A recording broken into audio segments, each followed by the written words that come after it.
여러분 안녕하세요. 경제 읽어주는 남자, 돈의 흐름을 쫓는 셜록 홈즈, 바로 저입니다. 오늘은 정말 흥미진진한 이야기를 들고 왔습니다. 혹시 다들 주식 계좌 열어보고 한숨 쉬고 계신가요? 파란불이 번쩍번쩍해서 눈이 아프시다고요. 그런데 말입니다. 이 공포스러운 하락장 속에서 조용히 미소를 지으며 바구니에 주식을 쓸어 담고 있는 거물들이 있습니다. 바로 피도 눈물도 없다는 헤지펀드, 그 중에서도 행동주의 펀드라 불리는 형님들과 회사 사정을 누구보다 잘 아는 내부자들입니다. 도대체 이들은 왜 지금 주식을 살까요? 그들의 장바구니를 제가 몰래 훔쳐보고 왔습니다. 자, 첫 번째 타자입니다. 바로 전 세계인의 신발, 나이키입니다. 여러분, 나이키 주가 보셨나요? 이건 거의 롤러코스터 내려가는 수준입니다. 2022년부터 무려 4년 내내 주가가 빠지고 있습니다. 고점 대비 하락폭을 계산해보면 무려 66%입니다. 세상에나 66%라니요. 이건 2008년 금융위기 때보다 더 많이 빠진 겁니다. 금융위기 때 나이키가 마이너스 45% 정도 빠졌고 코로나 팬데믹 공포가 극에 달했을 때도 마이너스 40% 정도였는데 지금은 66%입니다. 이 정도면은 거의 회사가 망하기 직전이라고 봐도 무방할 정도의 공포감이 반영된 가격이죠. 그런데 여기서 정말 뜬금없는 뉴스가 하나 터집니다. 애플의 최고 경영자, 바로 그 팀 쿡 형님이 갑자기 나이키 주식을 샀다는 겁니다. 아니, 팀 쿡 형님이 아이폰 만들다 말고 왜 신발 회사를 기웃거리냐고요? 알고 보니 팀 쿡 형님이 나이키의 아주 오래된 이사회 이사였습니다. 그것도 20년 가까이 된 핵심 중의 핵심 내부자였죠. 그런데 놀라운 건 팀 쿡 형님이 이번에 처음으로 자기 돈을 털어서 나이키 주식을 샀다는 겁니다. 금액이 얼마냐고요? 약 300만 달러입니다. 우리 돈으로 환산하면 대략 40억 원에서 50억 원 사이가 되겠네요. 물론 팀 쿡 형님 재산에 비하면 껌값일 수도 있겠지만 그래도 내 돈 40, 50억 원을 태우는 건 장난이 아니죠. 더 중요한 건 이게 지난 10년 동안 나이키 내부자가 매수한 규모 중 최대 규모라는 사실입니다. 혼자만 산 게 아닙니다. 마치 짠 것처럼 같은 날 로버트 스완이라는 또 다른 핵심 이사도 주식을 샀습니다. 이분은 전 인텔 최고 경영자이자 재무 전문가입니다. 숫자에 밝은 분이 지금 나이키 감사위원회 위원장을 맡고 있는데 이런 분이 지갑을 열었다는 건 나이키의 재무제표, 어딘가에서 반등의 시그널을 봤다는 뜻 아닐까요? 팀 쿡 형님은 2005년부터 20년째 나이키와 함께한 산증인이고 현재 인재보상위원장이라서 나이키의 미래 로드맵이나 조직 개편 같은 1급 기밀을 다 볼 수 있는 위치에 있습니다. 그런 사람이 자기 돈을 썼다. 이건 단순히 신발이 예뻐서 산 건 절대 아닐 겁니다. 뭔가 있습니다. 냄새가 납니다. 돈 냄새가 말이죠. 물론 내부자가 샀다고 해서 당장 내일 주가가 떡상한다는 보장은 없습니다. 하지만 저처럼 눈치 빠른 투자자라면 관심 종목 리스트에 넣어두고 지켜봐야 할 타이밍인 건 확실합니다. 그렇다면 나이키에 어떤 호재와 악재가 있는지 한번 냉정하게 따져봅시다. 일단 가격은 정말 착합니다. 고점 대비 66% 할인 중이고 주가는 8년 전인 2018년 수준으로 돌아갔습니다. 코로나 저점보다 더 낮아요. 박앤세일도 이런 박앤세일이 없다라는 말이 나올 법하죠. 그리고 2026년에 좋아질 거라는 기대감이 몇 가지 있습니다. 첫째, 최고 경영자가 교체되었습니다. 원래 외부에서 영입했던 인사가 물러나고 나이키에서만 30년을 근무한 뼛속까지 나이키맨인 내부 인사가 새로운 수장으로 왔습니다. 이분이 지금 칼을 갈고 체질 개선을 하고 있습니다. 코로나 때 실패했던 독점 판매 전략을 버리고 다시 유통 채널을 확장하고 있고 러닝화 시장에서 뺏긴 점유율을 되찾기 위해 엄청난 투자를 예고했습니다. 둘째, 2026년 여름에 초대형 이벤트가 기다리고 있습니다. 바로 북중미 월드컵입니다. 제가 상반기 특강에서도 입이 닳도록 강조했던 이벤트죠. 월드컵은 스포츠 브랜드에게는 대목 중의 대목입니다. 물론 걱정거리도 있습니다. 중국 시장이 문제입니다. 나이키 실적의 핵심인 중국 소비가 아직 완전히 살아나지 않고 있습니다. 이번 실적 발표에서도 중국 쪽 회복이 더디다는 이야기가 나오면서 주가가 또 한 번 출렁였죠. 브랜드 가치가 예전만 못하다, 경쟁이 너무 치열해졌다, 거시 경제가 안 좋다 등등 악재는 차고 넘칩니다. 하지만 여러분, 주식은 원래 악재 속에서 피어나는 꽃 아니겠습니까? 최악의 상황을 지나고 있다는 것, 그리고 내부자들이 그걸 알고 매수하고 있다는 것, 이게 포인트입니다. 판단은 여러분의 몫이지만 팀 쿡 형님의 40억 배팅은 절대 무시할 수 없는 신호입니다. 자, 나이키 이야기만 하면 섭섭하죠.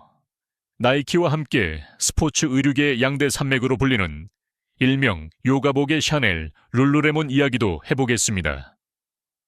룰루레몬 상황도 나이키 못지않게 처참합니다. 여기도 고점 대비 60%가 빠졌습니다. 2022년부터 이어진 고금리 펀치에 소비자의 주식들이 너나 할 것 없이 KO패를 당했는데요. 최근 반등했다고 해도 여전히 바닥권에서 기어다니고 있습니다. 정말 눈물 없이는 볼 수 없는 차트입니다. 그런데 말입니다. 이 피냄새를 맡고 나타난 상호가 한 마리 있습니다. 바로 엘리엇 매니지먼트라는 행동주의 펀드입니다. 주식 좀 하신다는 분들은 이름만 들어도 오금이 저린다는 그것이죠. 나쁘게 말하면 기업 사냥꾼, 좋게 말하면 기업의 가치를 강제로 끌어올리는 해결사라고 불립니다. 이 엘리엇이 룰루레몬의 지분을 대거 매입해서 톱5 대주주 자리에 등극했습니다. 엘리엇 형님들이 들어오면 하는 짓은 항상 똑같습니다. 일단 지분을 확보한 다음 경영진을 찾아가서 멱살을 잡습니다. 비유적인 표현입니다만 거의 그 정도 강도로 압박을 넣습니다. 야, 너네 경영 이따위로 할 거야. 주가가 이게 뭐야. 다 갈아엎어. 이렇게 외치는 거죠. 실제로 엘리엇은 룰루레몬 경영진에게 엄청난 요구사항을 들이밀었습니다. 재고 정리해라. 시스템 전면 개편해라. 마진 구조 개선해라. 돈 안 되는 신발 사업 접어라. 브랜드 로열티 강화해라 등등. 시어머니 잔소리는 저리 가라 할 정도입니다. 그리고 가장 중요한 것, 주주들을 위해 돈을 풀라고 압박합니다. 룰루레몬이 돈은 잘 벌어서 현금은 많이 쌓아뒀거든요. 그 돈 썩히지 말고 자사주 매입을 하든 배당을 하든 해서 주가를 부양하라는 겁니다. 투자자 입장에서는 이런 행동주의 펀드의 개입이 나쁠 게 없습니다. 회사가 정신 차리고 효율적으로 변하면 주가는 오르게 되어 있으니까요. 나이키가 내부자들의 조용한 매집이라면 룰루레몬은 외부의 강력한 힘에 의한 강제 턴어라운드가 기대되는 상황입니다. 2022년부터 이어진 소비재의 악몽, 이제 슬슬 끝이 보이는 걸까요? 나이키와 룰루레몬 두 거함이 각각 다른 방식으로 부활을 꿈꾸고 있습니다. 하나는 내부의 결속으로, 하나는 외부의 충격으로 말이죠. 공통점은 하나입니다. 지금 가격은 너무 싸다. 그리고 앞으로 좋아질 일만 남았다. 라고 판단한 큰손들이 돈을 걸었다는 겁니다. 자, 여기서 끝이 아닙니다. 제가 또 하나 흥미로운 종목을 발견했습니다. 바로 미국의 대표적인 유통기업 타겟입니다. 월마트나 코스트코는 많이 들어보셨죠? 타겟은 그 사이 어딘가에 있는 조금 더 세련되고 트렌디한 마트라고 보시면 됩니다. 월마트가 식료품 중심의 생활 밀착형이라면 타겟은 의류, 가전, 홈 인테리어 같은 경기, 민간 품목의 비중이 훨씬 높습니다. 그래서 경기가 좋으면 날아오르지만 경기가 나쁘면 가장 먼저 박살이 나는 구조를 가지고 있죠. 지금 타겟의 주가 상황은 어떨까요? 역시나 처참합니다. 63%, 64%, 41% 이렇게 폭락을 거듭해서 지금도 고점 대비 60% 넘게 빠져있는 상태입니다. 오늘 소개해드리는 종목들의 공통점이 바로 이 마이너스 60% 클럽이라는 점이 참 아이러니하죠. 그런데 이 타겟에도 구원투수가 등장했습니다. 바로 톰스 캐피털이라는 헤지펀드입니다. 이름이 좀 생소하시죠? 하지만 이들의 전적을 보면 무시할 수 없습니다. 톰스 캐피털은 최근 시리얼로 유명한 켈로그나 타이렌올로 유명한 캠뷰 같은 소비자의 기업들을 저점에 매수해서 단기간에 비싸게 팔아치우는 놀라운 실력을 보여주었습니다. 특히 켈로그의 경우 2024년 5월에 저가 매입한 뒤 불과 3개월 만에 초콜릿 회사 마스에 매각하면서 엄청난 수익을 올렸죠. 말 그대로 단타의 신들이라고 볼 수 있습니다. 이런 선수들이 타겟에 들어왔다는 건 무슨 의미일까요? 아, 타겟도 이제 바닥을 쳤구나. 조금만 손보면 비싸게 팔아먹을 수 있겠구나 라고 판단했다는 겁니다. 타겟 역시 변화의 바람이 불고 있습니다. 2026년 2월, 즉 내년 초에 최고 경영자가 교체됩니다. 나이키와 비슷하게 이번에는 외부 전문가가 아니라 타겟에서만 20년 넘게 일한 내부통이 새로운 수장으로 옵니다. 요즘 트렌드가 다시 내부 전문가에게 맡기자인 것 같습니다. 회사의 사정을 누구보다 잘 아는 사람이 키를 잡고 헤지펀드가 옆에서 훈수를 두는 그림. 이거 꽤나 기대가 되는 조합입니다. 타겟은 주로 도심이나 호텔 근처에 있어서 접근성이 좋습니다. 저도 미국 출장 가면 월마트는 너무 멀어서 못 가도 타겟은 꼭 들르거든요. 가면 예쁜 물건들이 참 많은데 그동안은 비싸서 그리고 경기가 안 좋아서 중산층들이 지갑을 닫아버렸습니다. 가성비를 따지는 사람들은 달러 제네랄이나 코스트코로 도망갔고요. 그 사이에서 샌드위치 신세가 되어버린 타겟. 하지만 이제 경기가 회복된다면 그리고 경영 효율화가 이루어진다면 그 반등의 폭은 누구보다 클 수 있습니다. 지금까지 말씀드린 나이키, 룰루레몬, 타겟. 이 세 종목의 공통 키워드는 명확합니다. 경기 소비재의 부활, 그리고 2026년 회복에 대한 베팅입니다. 지난 3년간 금리 인상과 인플레이션으로 고통받았던 소비재들이 이제 기지개를 켜려고 하고 있습니다. 물론 제 말이 무조건 정답은 아닙니다. 투자는 항상 본인의 판단으로 하셔야 합니다. 하지만 스마트 머니가 어디로 움직이는지, 그들이 무엇을 보고 있는지 파악하는 것은 투자의 승률을 높이는 가장 좋은 방법 중 하나입니다. 여러분, 아직 이야기는 끝나지 않았습니다. 미국 주식만 있냐고요? 아닙니다. 유럽의 명품 주식, 그리고 2026년이라는 슈퍼 이어를 대비하는 저만의 필살 전략이 남아 있습니다. 특히 명품 좋아하시는 분들, 다음 이야기는 절대 놓치시면 안 됩니다. 루이비통 회장님이 지금 무슨 짓을 벌이고 있는지 아시면 깜짝 놀라실 겁니다. 잠시 숨 좀 고르고 더 강력한 정보들로 돌아오겠습니다. 채널 고정하세요. 자, 앞서 말씀드린 나이키, 룰루레몬, 타겟만 봐도 가슴이 웅장해지지 않으십니까? 하지만 여기서 멈출 제가 아닙니다.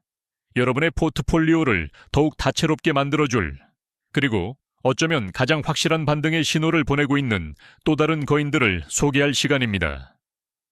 지난주에 잠깐 스쳐 지나가듯 말씀드렸던 디즈니, 기억나시나요?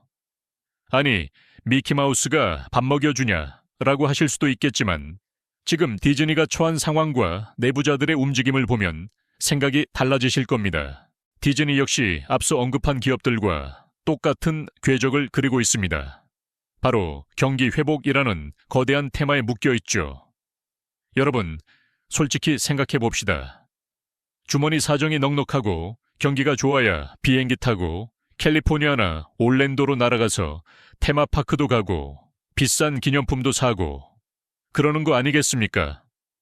월급은 안 오르는데 물가는 오르고 대출 이자 갚기도 빠듯한 상황이라면 테마파크가 웬 말입니까? 그냥 집에서 에어컨 틀어놓고 넷플릭스나 유튜브 보는 게 최고의 휴가죠. 나가면 다 돈이니까요. 숨만 쉬어도 돈이 나가는 세상 아닙니까? 그래서 디즈니 주가도 그동안 맥을 못 추고 바닥을 기었습니다. 하지만 바로 지난달 2025년 12월에 디즈니 내부에서도 의미 있는 매수 신호가 포착되었습니다. 경영진들이 주식을 사들이기 시작한 겁니다. 테마파크와 콘텐츠 제국의 부활을 알리는 서막일까요? 디즈니 역시 경기 소비재의 대표주자로서 2026년 경기가 살아난다면 가장 탄력적으로 튀어오를 수 있는 종목 중 하나임은 분명합니다. 하지만 오늘 제가 진짜 힘주어 말씀드리고 싶은 종목은 따로 있습니다. 이건 미국 주식도 아닙니다. 바로 유럽 증시의 황제, 명품 중의 명품, 루이비통을 소유한 LVMH입니다. 사실 이 종목을 리스트에 넣을까 말까 고민을 많이 했습니다. 미국 주식이 아니라서 접근하기 어려워하실까봐 그랬는데 도저히 뺄 수가 없었습니다. 왜냐고요? 내부자 매수 규모가 말 그대로 억소리가 나기 때문입니다. 아니, 조소리가 난다고 해야 정확하겠네요. 여러분, 명품은 경기를 안 탄다는 말, 옛말이 된 지 오래입니다. 루이비통 주가 한번 보십시오. 2022년부터 처참하게 박살이 나 있습니다. 특히 중국 시장의 침체가 직격탄이었습니다. 중국 부자 형님, 누님들이 지갑을 닫으니 명품 시장 전체가 휘청거리는 거죠. LVMH 주가는 고점 대비 반토막이 났습니다. 무려 50%가 날아갔어요. 루이비통이나 디올, 셀린느, 펜디 같은 초특급 브랜드를 거느린 회사가 주가가 반토막이 났다. 이건 코로나 팬데믹 이후 처음 있는 일입니다. 그만큼 지금 상황이 심각하다는 방증이기도 하죠. 그런데 이 위기의 순간에 구원투수가 등판했습니다. 바로 베르나르 아르노 회장님과 그 자녀들, 즉 오너 일가입니다. 이분들이 올해 2월부터 10월까지 주식을 미친 듯이 사들였습니다. 그냥 찔끔 산 게 아닙니다. 집중 매수를 했습니다. 제가 계산기를 두드려 봤더니 오너 일가가 사들인 금액만 무려 2조 원이 넘습니다. 2조 원입니다, 여러분. 2천억 원도 아니고 2조 원이요. 여기에 회사 차원에서도 자사주 매입을 진행했습니다. 2025년 한 해 동안 역대 최대 규모인 1조 원 이상의 자사주를 사들였습니다. 오너 일가의 매수금 2조 원과 회사의 자사주 매입 1조 원을 합치면 무려 3조 원이 넘는 돈이 LVMH 주식을 사는 데 쓰였습니다. 전체 유통 주식의 0.5%를 싹쓸이한 겁니다. 시장에 풀린 물량을 진공청소기처럼 빨아들인 거죠. 이게 무슨 의미일까요? 명품 시장의 판도를 누구보다 잘 아는 수십 년간 이 바닥에서 잔뼈가 굵은 아르노 회장이 자기 돈 2조 원을 태웠다는 건 지금 주가는 말도 안 되게 싸다라는 확신이 없으면 불가능한 일입니다. 아르노 회장은 과거 금융위기 때나 코로나 때처럼 주가가 폭락할 때마다 과감하게 매수해서 막대한 차익을 남긴 것으로 유명한 투자의 귀재이기도 합니다. 그런 그가 다시 움직였습니다. 애널리스트들의 보고서를 봐도 비슷한 뷰가 나옵니다. 2026년에는 명품 시장이 드디어 기나긴 침체의 터널을 지나 바닥을 칠 것이라는 전망이 우세합니다. 중국 소비가 조금씩 살아나고 있고 새로운 거대 시장인 인도가 떠오르면서 지난 3년간의 고통이 끝날 것이라는 기대감이 커지고 있습니다. 물론 예측이 항상 맞는 건 아니지만 내부자의 거대한 매수세와 전문가들의 전망이 일치하는 지점이라면 한 번쯤 진지하게 고민해볼 가치가 있지 않을까요? 자, 정리를 해보겠습니다. 나이키, 룰루레몬, 타겟, 디즈니, 그리고 루이비통까지. 제가 오늘 소개해드린 이 종목들의 공통점은 명확합니다. 첫째, 고점 대비 주가가 50%에서 60% 이상 폭락한 낙폭 과대주들입니다. 둘째, 모두 경기에 민감한 소비재 섹터에 속해 있습니다. 셋째, 헤지펀드 거물들이나 내부 핵심 관계자들이 최근 대규모로 주식을 매집하고 있다는 것입니다. 이 공통점들이 가리키는 방향은 단 하나입니다. 바로 2026년 경기 회복입니다. 트럼프 대통령의 재임 기간, 그리고 다가오는 선거와 정치적 이벤트들을 고려할 때 2026년은 소비 진작을 위한 정책들이 쏟아져 나올 가능성이 매우 높습니다. 스마트 머니들은 이미 그 흐름을 읽고 남들이 공포에 떨며 주식을 던질 때 조용히 바구니를 채우고 있는 것입니다. 이건 저의 뇌피셜이 아닙니다. 데이터가 보여주는 팩트입니다. 물론 투자는 본인의 책임이고 판단이지만 이렇게 명확한 시그널들이 모이고 있다는 건 분명 놓쳐서는 안 될 중요한 힌트입니다. 남들이 다 좋다고 소리치며 달려갈 때 뒤따라가는 건 하수입니다. 진짜 고수는 남들이 거들떠보지 않을 때, 최악의 상황이라고 손가락질할 때, 미리 가서 길목을 지키고 있는 법이죠. 자, 이제 2026년이 코앞으로 다가왔습니다. 다가오는 2026년은 단순한 한 해가 아닙니다. 금융시장에서는 이를 두고 슈퍼 이어라고 부릅니다. 중간 선거를 비롯해 증시를 뒤흔들 굵직한 이벤트들이 줄줄이 대기하고 있기 때문입니다. 변동성은 커질 것이고 그만큼 기회도 많을 것입니다. 그냥 멍하니 있다가는 파도에 휩쓸려 떠내려가기 딱 좋은 해가 될 수도 있고, 반대로 파도를 잘 탄다면 인생을 바꿀 수 있는 기회의 해가 될 수도 있습니다. 그래서 준비했습니다. 저 경제탐정이 여러분을 위해 야심차게 준비한 2026년 상반기 경제특강입니다. 이번 특강에서는 2026년 증시를 뒤흔들 주요 이벤트와 이슈들을 시기별로, 중요도별로 완벽하게 정리했습니다. 언제 어떤 이슈가 터질지, 그때 우리는 어떤 포지션을 취해야 할지 미리 로드맵을 그려드립니다. 특히 상반기에 주목해야 할 주식들과 섹터들을 콕 집어서 압축해드립니다. 오늘 말씀드린 소비재뿐만 아니라 기술주, 에너지, 금융 등 다양한 분야에서 기회를 포착해드립니다. 특강을 들으시는 분들을 위해 제가 밤새워 분석하고 선별한 탑픽 종목 리스트와 유망 상장지수 펀드의 ETF, 목록도 아낌없이 공개할 예정입니다. 혼자서 수천 개의 종목을 다 뒤져볼 수는 없지 않습니까? 제가 대신해서 시간을 아껴드리겠습니다. 그리고 유튜브에서는 차마 다 말씀드리지 못하는 저만의 영업 비밀이 담긴 필살 매매 전략도 공개합니다. 내부자 매수 신호를 포착하는 법, 헤지펀드의 수급을 추적하는 법, 그리고 매수와 매도 타이밍을 잡는 구체적인 기술적 지표들까지 실전에서 바로 써먹을 수 있는 무기들을 쥐어드리겠습니다. 이건 어디 가서 돈 주고도 못 배우는 저만의 노하우입니다. 2026년 남들보다 한 발 앞서 나가고 싶으신가요? 남들이 몰려가는 뒷모습만 바라보는 게 아니라 남들이 몰려올 곳에 미리 가서 여유롭게 기다리고 싶으신가요? 그렇다면 이번 특강이 여러분의 강력한 나침반이 되어줄 것입니다. 또한 다가올 리스크를 미리 파악하고 내 소중한 자산을 지키는 위험 관리 능력도 키워드릴 것입니다.